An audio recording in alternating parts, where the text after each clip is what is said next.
Good. All right. Shalom and welcome everybody to the Yishai Fleischer Show, broadcasting very live on Facebook, Twitter, and something else. What's the third one? On YouTube. And I think once I play around some buttons next time on LinkedIn as well. But we are live with Rav Mike Foyer. Rav Mike, shalom and welcome. Shalom, Yishai. It's great to see you. Yeah, it's great to see and to be seen. That's a Jewish concept. Lirot ulehiraot.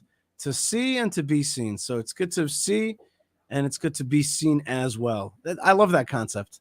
It's like that's like a great, Jewish party concept. It's like I'm here to see and to take in. I'm also here to show and take me in.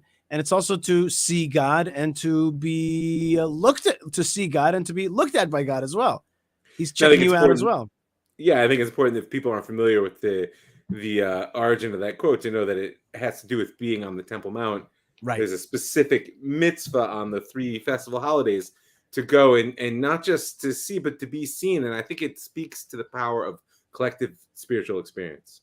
Right. It's actually something which we really lack in our day. You get little bits and pieces. I know you're a big fan of Meron and the Temple Mount. I think that there's just something very powerful about the idea that we share a consciousness when we come together around God.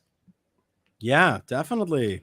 It's an awesome feeling when you're at a big gathering. And I hear people a lot of times tell me, they're like, oh, I try to stay away from big events. I'm like, that's a little bit part of Judaism. It's a little bit part of Judaism to go to the big events. And I get it. Like there's a, I don't know how you say it in English. Like there's a retiah. How do we say that? Hesitation or hesitation. Right. I mean, listen, I'm not a crowd person, but right. I do look forward to being together with Klal Yisrael. Yeah. Every once in a while. You know what else? There's this phrase by old Rabbi Hillel, and he's like, he shows up to the Simchas Beit HaShoeva, to the kind of final big party on the end of Sukkot, and he's like, not in the Sukkot days, evenings, and he goes, if I'm here, imani kan as a kol kan. If I'm here, then everything is here. I am where it's at, said Hillel. Is that what he's saying? I've always wondered. I think on the simple level, he's saying like, for me to be conscious of this, I have to be here. So if I'm here, then it's all here for me. On the one hand, on the other hand, he's saying like, I don't know. There's a tension in Judaism between afar ve'efer, like Abraham said, being dust and ashes, right? And then on the other hand, the world was created for me, right? No, absolutely. And I think that, when I think about it, it's that name of God, Ribbono Olamim, right? The Lord of the worlds. That plural of worlds has always been... Rav Mike, I lost you there. Now are we back? Oh, sorry. That plural of the worlds has always been somewhat strange to me, even though, the second... Rav Mike Foyer? Yeah, I hear you just fine. I lost you there for a second. Are you there? I'm here. Oh my gosh. I hear you. You are my connection was heard for a second. Here comes Rav Mike. Hey, you're back. Sorry about that. I'm back. I never lost you. I don't know what was just going on. I lost you for a second there. So I was asking you about that tension between the humility and the wow, here I am type of thing. The world. Yeah, I was just saying there's a name of God, Ribbono Olamim, right? The Lord of the worlds, right? Which that plural of the worlds is a little bit strange. Although I do think that the second Doctor Strange movie addressed it, if you got to see it. But in essence, is what you said, is that I'm a whole world, right? That's the power of human existence, is that our consciousness adds a whole new creation, because everything we experience is just essentially a new perspective on God's world. So yeah, if I'm here, it's all here in terms of my world. I want to tell you that my world is coming back to full throttle, given that the last 2 months have been the summer months and my kids have been off of school. I've been very concerned that they would have a great summer. So in many ways, summer's been very full of entertaining them and giving them a great summer. And that's been fine, great, awesome, incredible, and many, many great moments. But tonight, we went to the most Israeli of places, Japan. And there we ate the holy sushi.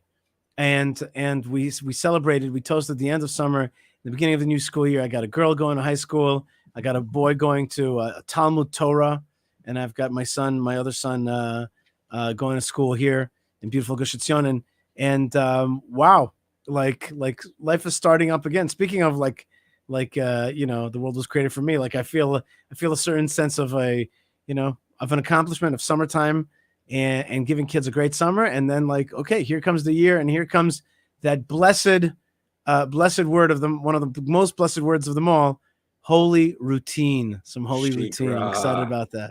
Shigra. Oh gosh. I bless you, holy routine. Shigra. Let it be soon. Let it be now. Amen. Amen. And that also means that part of our Shigra is also broadcasting with you, and people are saying hi. For example, Wayne says, "Hey you," and our producer with volumes, and the show. Shalom Yishai and Rav Mike. Lou Weiss. Hello. Shalom to you, Lou. God bless you. Stephen says, "Big open arms. Shalom to both." And he's giving us an update that my daughter is done with active. With training and active IDF. God bless the lone soldiers. I don't understand. She's done with training. I think she's done with training and she's now in an active. I think that's what I thought. That's right. how I read that. Yeah. The comma. Now, it's very important, the comma. That's right. Now, my friend Erica, who I missed, who was on a trip here in Israel, and I missed, and I blame myself. I a little blame her for not letting me know. And she also caught some kind of Israeli flu. So we missed her. So she says, "Shalom, Rabbi from Sweden. Nice to see you again. Sorry couldn't meet in Eretz Yisrael." Erica, okay, I give you a pass, but next time I ask you to make it just a little bit tighter because we want to meet you. We want to hang out with you. Bring us some of that Swedish stuff. If you need to feel at home, I'll take you to IKEA, and we could, have all that. It's Sweden in a box, literally. and anyway, but it is great to see you here live with us, and we want to bless you. She needs a little refuah shlema for some kind of Israeli flu that she caught. Amen, maybe the dreaded what's it called? Oh yeah, COVID. That's right. And also Scott Riley says shalom all, and he's from Columbia, Missouri. So folks are really showing up from all over the world, and it's good to see everybody. And there's lots of blessings. All right, let's get to a little bit of Torah portion. We have a time clock that we're fighting against here. Always. Let's get to a few things. That's right. Always. That's right. Wow. Oh, and Penny. That's right. And Penny says, Penny Schenker says, Schenker says, shalom. Nice to see you both. And shalom to you, madam. We have a Torah portion called Shoftim. We're in the book of Deuteronomy, Dvarim. We are listening to Moses give a speech, and he's shifted gears from general historical and Musar. How do we translate Musar? Ethical instruction. We shifted gears from that to a legalistic movement of chapters. In that, still ethical instruction within that, but certainly in this case, we're dealing with some very ethical, some very legal points, and one of the most hotly debated, and even in modernity, especially hotly debated topics in this Torah portion, is the question of the king. Always the question of the king. The question of the king, the monarchy, the system of governance that God prescribes or proscribes. Which one is it? And so, you like that? And so, now I heard Rabbi Eric Levy, and he said, you guys are going to want a king. And I want a king also, but I want it in this way. And therefore, I'm warning you not to do it that way. I want it this way. Yes, I do want it. God says, I do want a king, but I want it in my way, and not in the way like everybody else's way. I want it in my special, let's call it Jewish way, in the godly way. That's how I want it to look like. So I'm warning you on the one hand, not to, have a king like everybody else and think you're going to do it like this thing, you're going to do like everybody else. Just like everything else in Judaism, you're going to do it a special way. You're going to do it my way, and that's what I want from you. But I do want you to have a Jewish king. What do you think about that? So, I mean, the commandment or suggestion or observation, although the majority of the commentators see it as a commandment to appoint a king, it's important to know that it comes embedded in an entire section on all the models of leadership that the Torah offers. You with me? You froze. I froze, but I'm still with you. Okay, as long as we can hear each other. Yeah. So I mean, all the models, the sages, the judges, the Shoftim, which we usually translate as police in modern Hebrew, but they're really sort of the court officers. We just had a whole long analysis of the role that the prophets played in the previous parsha. I mean, it's super important to me to note that the king comes in a context of multiple models of leadership, right? And second of all, is responsive to what's really the primary issue of sovereignty. You still there? Yeah, I'm with you. Okay. Because you're just frozen. I'm feeling a little bit lonely. Forget The it. primary Yeah, issue good. of sovereignty is territorial integrity, meaning that if you look, let me just get to the citation. It's farther back here. Right? Mhm. It says right? When you come into the land which God's given to you, and and you inherit it and you settle in it, and you say, I want a king just like everybody else, meaning it's intrinsically connected to sovereignty over the land. Right. And I think this is one of the reasons that the model of government that kingship represents is a worthy topic of discussion in our day. Because as we've seen in our day, democracy has many strengths, but the exercise of power is not really one of them. And while that may be nice when you're in North America and your sort of neighbors to the north are Canada and to the south is Mexico, or you're in the heart of Europe after 1,500 years of bloodletting that you've kind of given up on killing each other. Here in the Middle East, having a model of government which is challenged by the exercise of power in terms of being a sovereign over territory doesn't lend itself, and this is the key, it doesn't lend itself to flourishing Torah, doesn't lend itself to even the modern concepts, by the way, of individual rights and sort of the sort of freedom of exercise of various aspects of society that we've come to take for granted. And I know that may sound a little counterintuitive, probably not to you, but maybe to some people listening. But the reality is, when it comes to Max Weber, the great sort of foundational sociologist's analysis that what a nation state is the monopoly on the legitimate use of force to maintain order, right? Democracy is actually not so good at it, Right? unless it happens to be an ethnic democracy in which there's a widespread and somewhat unspoken consensus on the nature of who is the demos, who is the sort of nation that democracy is meant to represent. Right. Well, I guess there's a real tension between the will of the people, or let's put it this way, the various people. There's a tension between various peoples, and then the ruler, or how God wants you to rule. And it's interesting that you're bringing this topic up. I don't think that you could. I think it's a very interesting thing you're bringing up, and I think it's very, very timely. Maybe because you and I are working on other things, these are really the issues that I'm struggling with. Really, like, and when I say struggling with, like, I'm like really struggling. I'm thinking about it all the time. I see the lack of exercise of Jewish power in the land of Israel. I know that some people outside the land of Israel are like, "What are you talking about? Israel is so strong," but I see, so many things that show kind of weakness of sovereignty. And I saw something like a book titled like "Submission or Sovereignty," or I would say "Subdue or Be Subdued." That's the unwritten law of the Middle East: subdue or be subdued, Rule or be ruled. right? Rule or be ruled, right? That's right. Rule or be ruled. And I guess what you're really saying, and King David was one of the great one of the great moments of Jewish monarchy is the tension between David and Saul, King David and King Saul, where King David is like doing God's will, but King Saul, bent to the people, didn't do the direct commandment that God asked him to do, and messed up his kingdom for perpetuity. So that, like, there's this tension between the will of the people. That's exactly what Saul says. He's like, I was doing what the people wanted me to do.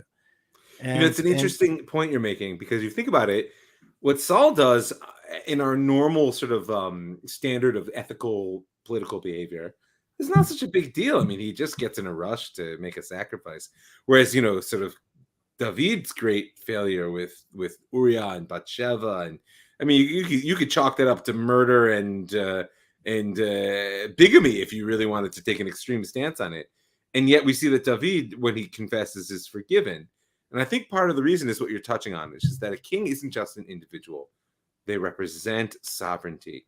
And as much as you want your sovereign leaders to also be morally pure and highly ethical, and David paid for what he did. It's not like he got away with it, so to speak. Right. But sovereignty wasn't taken away from him, because in the end, it's a greater threat when a sovereign doesn't understand the right relationship between themselves and the people than it is that when they have their own moral failings. And that's a hard thing to absorb, because we're like this weirdly moralist democracy these days. Like, we love to eat our leaders alive. Yeah. And we love to keep them weak. And until, of course, it comes around and sort of like bites us, we'll just leave it at that. Yeah. Yeah.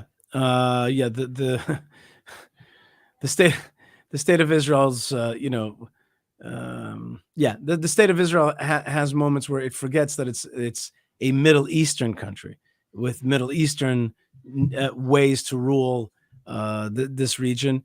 And I'm telling you, Rav Mike, I have spoken to every kind of goy, non-Jew, Gentile, a nation around here: Bedouins, Druze, Assyrians, what they call themselves, Circassians. Circassians I haven't bumped into. I've heard about them, but I don't actually meet them. But what are they called? These guys, what are they called? Samaritans? No, they call themselves, Assyrians? I think they call themselves Assyrians, right? These what we used to call Christian Arabs. They're like, don't call me Christian Arab anymore. I don't want to be called. Oh that. yeah, that's changed happened. Yeah, they want to be called. Arameans.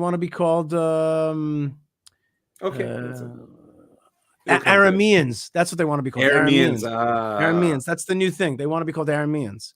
I'm like, why is that? They're like, we speak Arabic, but we are not Arab. We're not Christian Arab. We are not related to Palestinianism. We're not related to this whole thing. They don't like us. We don't like them. We are much more Israeli. But anyway, we have a different past, a different thing, and we are Arameans from Aram, like Aram. Like that great kingdom. Like my father was a wandering Aramean. That's right. They're like, we're Arameans. And so, and anyway, I'm speaking to all these people, and they all say to me the same thing. Oh, and Arabs, Muslim Arabs, Palestinian Muslim Arabs, who want a different thing than what the popular paradigm is. And they're all like, to me, they're all like, you guys have to be strong. That's what they all say the same thing. And it's like code, like, be strong. They keep on saying to me, you have to be strong. And what they mean is like, you gotta punch out the bad guys. That's the way it is around here. You can't let them, talk smack about you in their mosques. You can't be doing that. I got news for you. It's the way it is all over the world. Right. It's just that in certain areas of the world that we like to measure ourselves by, North America, Western Europe, in the last 1,500 years, they shed rivers of blood to destroy their enemies. And now it's like, oh no. I hate to pick out any religious figure, but I'll never forget. I don't remember which pope it was, so I suppose it's not a problem. One of the more recent popes actually said that anyone who uses violence in the name of religion is desecrating the name of God. Which I think is a beautiful sentiment. It was just a little hard to swallow from the head of the Catholic Church. Without any recognition of a shaman of a God knew. Right. Without any self reference about their past about that. Okay. First thing is, let's say hi to a few more people. Lou says something witty. He's saying Frozen is a good thing in a heat wave. Momish. That's right. Oh gosh. Now we are having a heat wave. I would call it even a kind of oppressive heat wave here in Israel. It's been a bit oppressive. It's been a bit oppressive. I don't think we talk about oppression here, do we? No. That's right. No, but it really has been a tad oppressive. And just being outside has just been like you're just like, I don't know what it is. There's something about the quality of the air and the heat right now, and the humidity and the whole thing. Humidity, which the humidity though is a blessing, because I spoke to a firefighter in a pool. Yes. Me and a firefighter were in a pool, and he was talking to me, and he was telling me when things are dry, windy, and hot, that's Danger, when danger. terrorists, right? That's when actually terrorists light fires and use it as a As a terrorism, weapon, for sure. as a We've seen weapon. this before. He's like, it's hot right now, but it is humid And and it yet is now not somebody's going to windy. torch our country. That's right. All right. And it's not So- windy. No, No, ain't it's not nothing windy. moving out there. That's right. Scott Riley says, I'm a big fan of the two of you. I love having you in my ears talking Torah when I go on my trail run through the woods when I'm climbing. Yishai, I sent you an email sometime back. You should look for it and reply as time allows. Scott, please resend that email. Much appreciated. I can tell you, Emails. Scott, it's not you. We work together professionally, and he still doesn't answer me. I've been answering you so nicely recently. You've been good. You've been good. I'm just trying to make him feel better. That's right. Mark, our good friend from England, who I think is right now on some kind of vacation. He's in so. Him and Allison are in Croatia. Good for which I've you. heard is fantastically beautiful. Yeah, give us a thumbs up, thumbs down on Croatia. And he says, providentially, I would say the actions of Saul handed things to the tribe of Judah. I mean, you're entirely correct, Mark. I mean, and providentially is the right word. It goes to the heart of one of the things that I see in the modern state of Israel today, is that the leaders who create the foundation for a nation are not the same ones who are going to actually lead it into its thriving phase. Right? I mean, Shaul, like the says this, right? He unified the idea of kingship, but he wasn't the one to actually build the kingdom. Right. It's one of the challenges I believe that we're facing in the modern state of Israel today. I mean, the last 70 years have been an incredible. I mean, I'm always astounded. It's like you look around, just the wealth, like the fact that the Israeli national bird is the crane, and it's just constant building. It's unbelievable.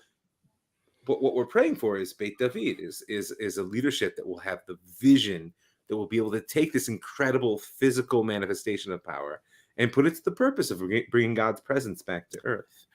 Well, and that's what humanity is waiting for, in my humble opinion. I would add to that the founders of Israel had one big strike against them, which is that they weren't religious per se.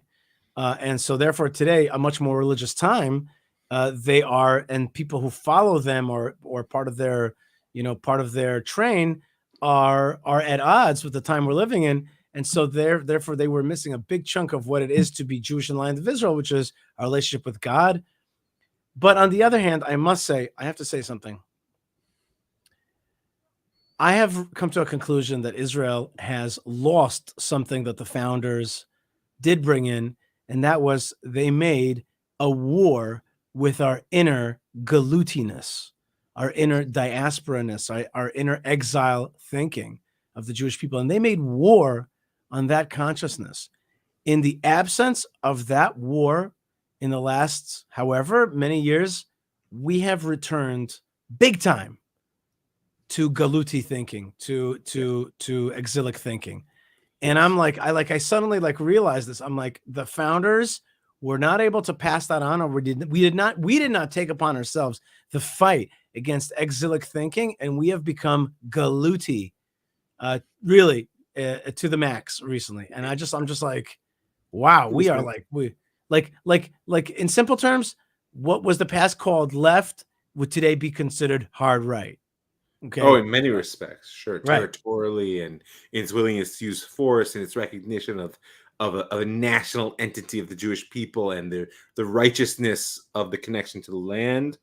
No question. I mean, the very simple notion that avodah ivri, that Jewish labor, which today is seen like this radical racist notion, was foundational to the entire labor Zionist project. But you know what, Yishai, it's important what you're saying, because the new Jew ethos that drove much of Zionism had some pretty ugly sides to it. There's no question. It's a harsh, evolutionary stance, and I think that part of the reason that we have indeed, I agree with you, we have indeed retreated from that.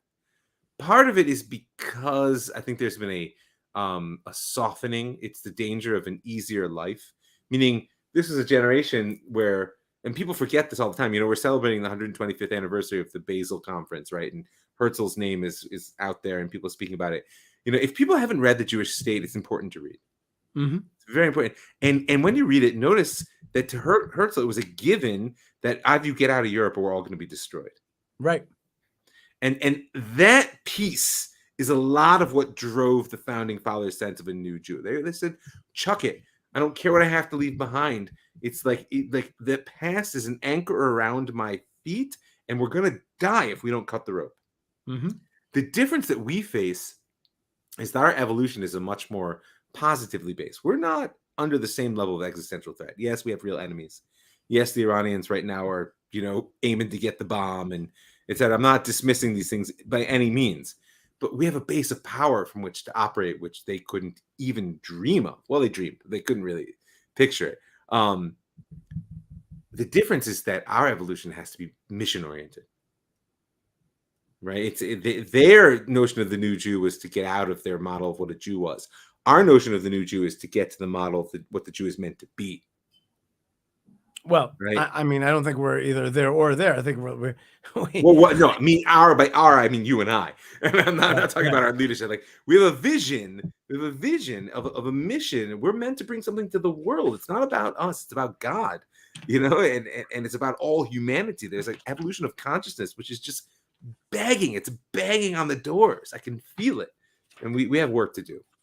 I agree with you, but that I think that will need, personally, the way I understand it, is that I would say it would take an incorporation of both a godly vision for a better world and a better Israel, and to suppress that instinct of being small. And I want to write about this because I see that Israel wants to be small all the time. We have land, we want to give it away. We have water, we want to give it away. We have resources, we want to sell them. We have what do you call it? We have ways and technology. We want to have an exit. We have a narrative. Another person comes and tries to encroach on your narrative. You're like, okay, you're willing to give up your narrative.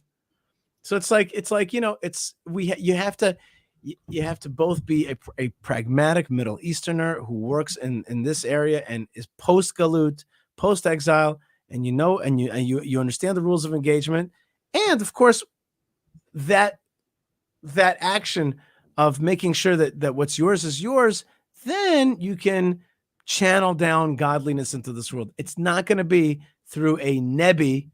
Nebi is a Jewishy word which means like a weak, like from the Yiddish word nebach. Yeah, what'd you call it? Miskane, but I realized that's right. Not. I don't know if that's an English. I don't think it's an English word either.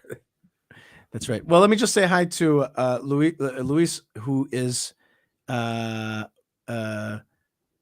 me a few times. She says, "Shalom from New Jersey, enjoying your enlightening broadcast." So, Luis, God bless you, and thank you. And we miss beautiful New Jersey, and it's a great pleasure to be able to speak for yourself. I'm sorry, yeah. I don't miss New Jersey. Yeah, I miss the good folks in New Jersey. Let's put it that way. You grew up there, so it's a little different.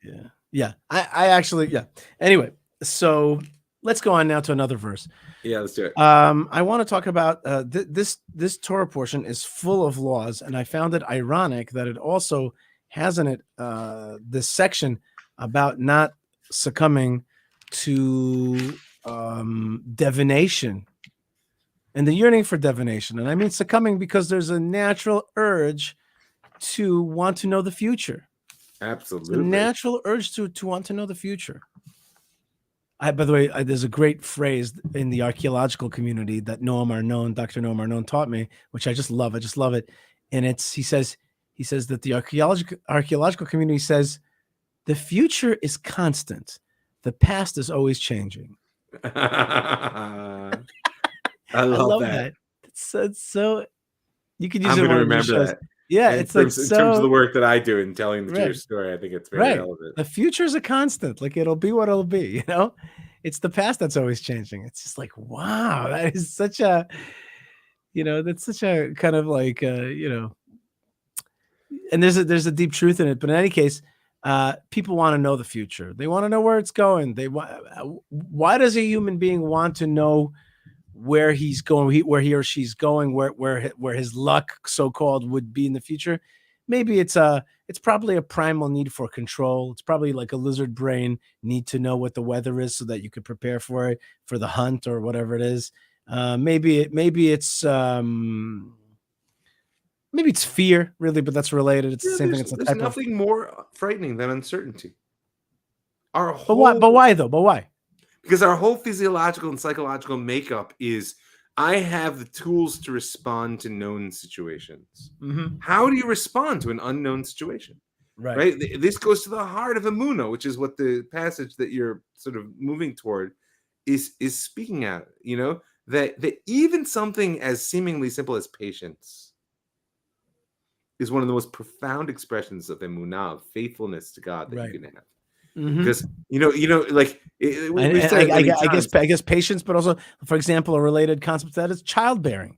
It's the scariest thing in the world. You don't know what it's going to be, and it's all about future business. You're trying to raise this thing. I would say child raising, Right, child rearing, yeah, child right, rearing. No, that's why when God cursed Eve, Chava, it was not just the etzav tildi banim. So there's both the pain of childbirth and then there's the pain of child rearing. right, And harbe tefillah, you have to pray. Why? Because in the end of the day, your children are going to do what they're going to do. You have your efforts, you have your inputs, but you pray to God that they're going to be decent people, that they're going to live in a decent world, they're going to make good decisions, and that they're going to fulfill the mission that God put them on the planet to fulfill. right. And by the way, speaking of exilic, sometimes you have Jews that are afraid to come to Israel because it's more frightening here. It's more unknown here. And as we had a Torah portion last week, which we didn't get a chance to talk about, it says that it's a land of hills and valleys. And one of my explanations is it's a land of ups and downs. It's a land of it's a roller coaster. You got to hold on. You got to have faith. In any case, the dichotomy that I wanted to point to is that we have a Torah portion called Shoftim. It's full of laws and intricacies, and yet one of the central verses in this Torah portion, and a central verse maybe in the book of Deuteronomy, and maybe a central verse in the whole Torah itself, is a verse 13 of chapter 18, which is Tamim tiyeh im Hashem Elokecha. Tamim tiyeh im Hashem Elokecha. Be whole, be perfect, be faithful with Hashem your God. As some people say, Tamim tiyeh, if you are whole, if you are kind of perfect and simple, then you will be with Hashem your God. That's the kind of the prerequisite. But that verse comes at the end of a long litany of efforts to try to say to people, to Jews, don't succumb to that need for knowing the future. You're not going to figure it out. Are you making a signal? Are you signaling me? No, I'm saying like people try to figure it out. Like I was giving the visual of what it's like. It's like no, and it's important. You have to do your ishtadlut. You have to make your efforts. But in the end of the day, there's a place of surrender. Right. It's not a popular language. It's funny when I say surrender to Jews. Oh, that's a very Christian language. Right. First of all, I don't care. Like that doesn't really bother me. But it's a very profound aspect of relationship to God because tamim also just simply means simple. Mm-hmm. Like stop complicating your life. On some level, know that you exist. If you exist, then God wants you to exist. And God doesn't want you to exist to spin your wheels. There's a reason that you exist. Now, it's true that discovering the reason why you exist is not necessarily the easiest task. Mm-hmm. Although I'll tell you, in my counseling practice, so often when you give people the space to just speak out their experience, they know why they exist. It's just that the world is not oriented to letting them articulate it. And the pressures of the type of sort of socioeconomic system that we've created often militate against them really touching base and giving the energy. For some people, I exist because I love my children. For other people, I exist because I have a creative impulse. Or I exist, and the truth is most people really know if you give them the space to speak it out. That's a nice thought. I'll add to that that's a happy thought. That's a really, really, really happy thought, I think. I'll find add to it that. Very enlivening. Yeah, that is very enlivening. I'll just add one thought to that, which is I am sometimes surprised that the process that you end up really learning about yourself down the line, you keep learning about yourself. And it's like, I chafe at self-centeredness. Still, I'm surprised sometimes that like I was telling my kids something about one of my children has an issue from time to time with nostalgia. Mm-hmm. And I suffered from pains from nostalgia when I was younger, and I was able to consciously work on it and mentally defeat the pains associated with nostalgia. And I was like telling my kid about this, and I was saying to the kid, I was saying to the child, it's like, I'm not telling you what to do whatever you want. I'm just sharing with you how through a process of my experience of dealing with this emotion, which I found to be stunting and needlessly painful and needlessly self-serving and yet destructive. Yeah. And here's how I dealt with it. And I was just like, there's the process of self-discovery is very surprising. It's very surprising that like you don't get like a manual for yourself, and through life you also learn about the world, but you also learn who you are, and it's kind of surprising sometimes. You're like, I did not know that. You're 100% right. We don't get a manual, but at the risk of sounding like a rabbi, learn the parsha. Learn the parsha every week. I mean, my Rebbe, Rav Daniel Cohen, always used to say to us that God wrote the Torah in a way that it's meant to teach us about ourselves. Mm-hmm. And the reason they have to learn it every year is because you're not going to be the same. You're not going to be the same. In the same way that we say the same prayers 3 times a day. And I've had many students and friends say to me, like, come on, man, I say the same thing over and over again. It's always the same. And my question is always the same. But are you? Because if you're the same person this morning, this afternoon, and tonight, much less a year from now, the problem isn't in the prayer. You know, the problem is in us. And I said to my daughter, we were talking about going back to school. My daughter actually went back to school this morning. I mean, technically it starts tomorrow, but whatever. And she was very worried. The class, she wasn't happy. She also knows the girls. She's not. And I said to her, listen, the key to happiness in life is accepting the fact that you simply don't know. Mm-hmm. Because if you feel you already know, it's the greatest source of unhappiness. Because then you walk into a situation, you're locked in, and you're not available to what might be. I just kept repeating it over and over. Just remember, feeling that you know is the greatest cause of unhappiness in life. And I think, I think she got it. And like, that's what I hear you saying. So we don't get a manual. And on one hand, that's frustrating. On the other hand, thank God. Because if God had given us a manual about our life, then we would be robots. We're just like going through the steps. That's right. That's right. But he did give us the Torah to reflect on who we are. Let's just a few more folks saying hi. We got, Chris said something here that I wanted to put up. That's right. Chris says, tomorrow will take care of itself. God bless the Jewish nation of Israel. Amen. Pastor Komba, Pastor Komba writes, Pastor Komba loves you guys. Israel blessed forever. Thank you, sir. And Luis says, the past is never dead. In fact, it's not even past. James mentioned. That's there's something to be said about that. And then Pastor Komba says yet again, your answer is fine, but the correct answer, Israel is heaven's embassy on earth, the safest place on earth. That's what Pastor Komba says. Thank you, sir. I hear it. I mean, it depends on how you define safe. It's certainly the place where we're meant to be. I think safety is an overrated concept, to be honest with you. Right. As a guy who grew up in the safest, most prosperous nation in the world and left at one of the least stable times in recent Israeli history during the height of the Second Intifada, it's like, okay, I could play it safe. That's right. And I don't blame people who do so. Right. But I want to play it big. Think of Rabbi Akiva. Right. You got to play it big.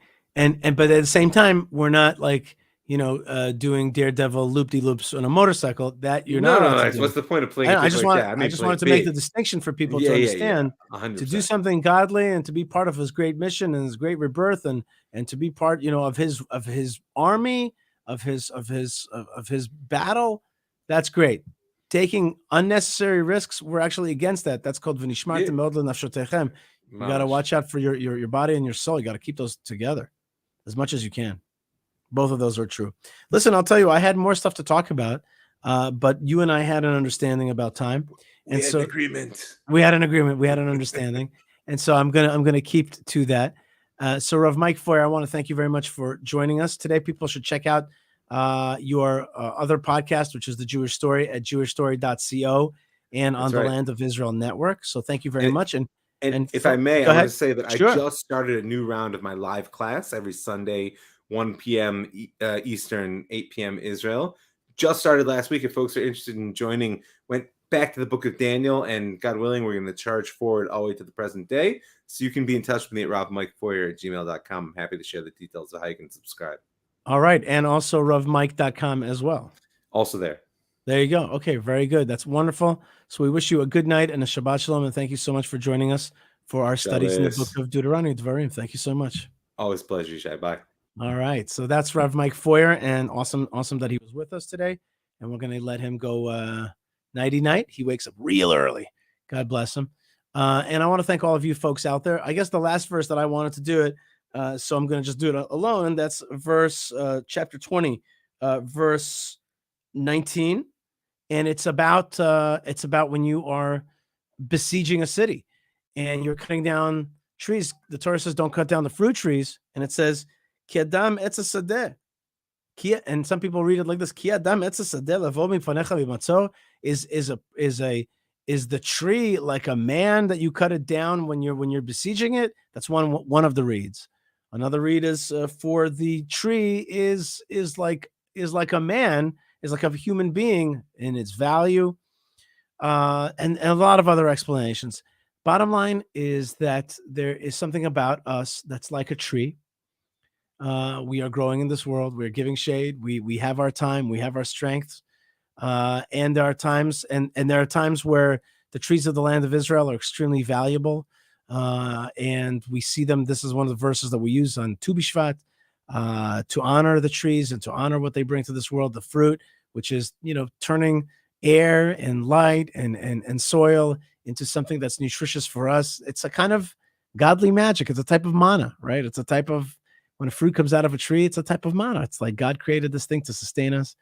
And also that we are, it's an environmentalist call as well, an ethic.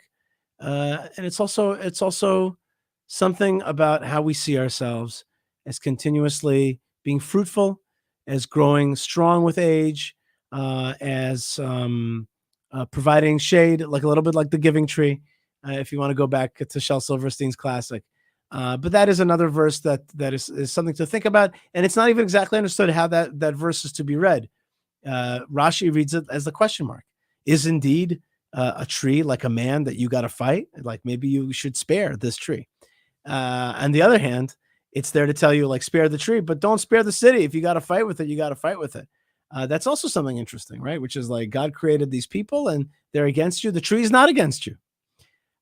So, be careful when you're building the land. One of the things that the Turks did is that they got rid of a lot of the oak trees in the land of Israel because they needed them for their railroad, and they just cut them down and used them for those rail. I don't know the name for that thing. Those bars along the rail lines. And you got to be careful with that because if you're going to cut down those trees, you got to plant new ones and make sure that it's not going to be all deserty and therefore without shade. And in this heat wave, we certainly know how much we need that shade. Folks, you are listening to the Yishai Fleisher Show. I want to thank so much Lou for joining us here live, to Ben Bresky, to Tabitha, to Yocheved, to Moshe Herman for getting the show out to the world. And what we're doing live now is also going to go on our podcast, which is the Yishai Fleisher Show. I'm considering changing the name of the podcast to The Good Land with Yishai Fleisher. I want to know what you think about that. So write me an email, yishai@yishaifleisher.com. Thank you to our sponsors, Retro Watch Guy, selling awesome, sometimes refurbished, but really classic watches from the 70s and 80s and maybe 90s, but mostly I've seen like 60s and 70s watches, which are so cool, so stylized, and it's a great gift. And you could definitely use coupon code Yishai and let them know that you heard it on this show. And I think you're going to get a great deal on a great, beautiful watch. And you can use it as a second Shabbat watch if you want. Another great friend of ours is Prohibition Pickle, making life spicy and making Shabbat sweet and sour. That's exactly what you need. And I know so many folks, including my good friend Reuven P., who orders every single week from Prohibition Pickle. Their website is stellar and awesome. Check them out.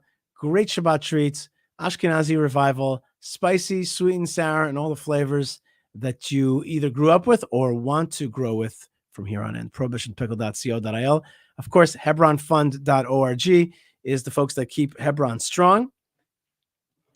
And the Jewish community of Hebron keeps the forefathers and mothers strong. How do you support it? Through Hebron Fund, the hebronfund.org/tour. If you want to come and visit us on our award-winning, they're not really award-winning, but I want to call them award-winning, fabulous tours with Rabbi Simcha Hachban. You can meet me on the tour as well. We also have to thank the good folks at Israel 365, Israel365news.com, and their wonderful product, the Israel Bible, which there's a mosquito in my room. I got to get it afterwards. The Israel Bible. Don't interrupt me, mosquito. I got to talk about the Bible here. This is like Abraham when the vultures came down. TheIsraelBible.com. Coupon code Yishai gets you 10% off of fabulous, fantastic text, beautiful Hebrew, beautiful English, commentary about the land of Israel, edited by my good friend Rabbi Toli Weiss, who was in Basel for the 125th commemoration of the First Zionist Congress. Check out theisraelbible.com. Who else? Oh, yeah, one more thing is jewishpress.com. Great Jewish news right in your inbox at jewishpress.com. Get their Jewish Express, one of the great newses that I read. So that's a lot of folks that make things happen. Of course, you guys also make the things happen by donating and making the show more widely available. You go to buymeacoffee.com/Yishai. So easy to just buy me a cup of coffee. It makes all the difference. It makes me feel caffeinated emotionally in my soul. My soul gets caffeinated when you help out. So check out buymeacoffee.com/Yishai. And of course, the YishaiFleischer.com webpage, which has in it a donate a page, which helps me do the big projects that I'm involved in, including the Israel Biblical Highway and beautification in Hebron and other places. Let's see. Chaviva Braun says she prefers the good land. That's right. So let's close off that you are listening to The Good Land with Yishai Fleischer, and I'm sending you blessings from the land of blessings, from this good land that Hashem has given us to do His will, to show Him and to see Him, and to be seen by Him. That's right. To show Him and to be seen by, to be shown by Him and to see Him. Both of those are true. Write me an email, YishaiFleischer.com. Lots of love, lots of blessings, lots of good things coming from this great place with all of its challenges. It is a time of revelation. And I promise you that if you're listening all the way, you are a part of it. More great stuff is on the way. Stay tuned and shalom.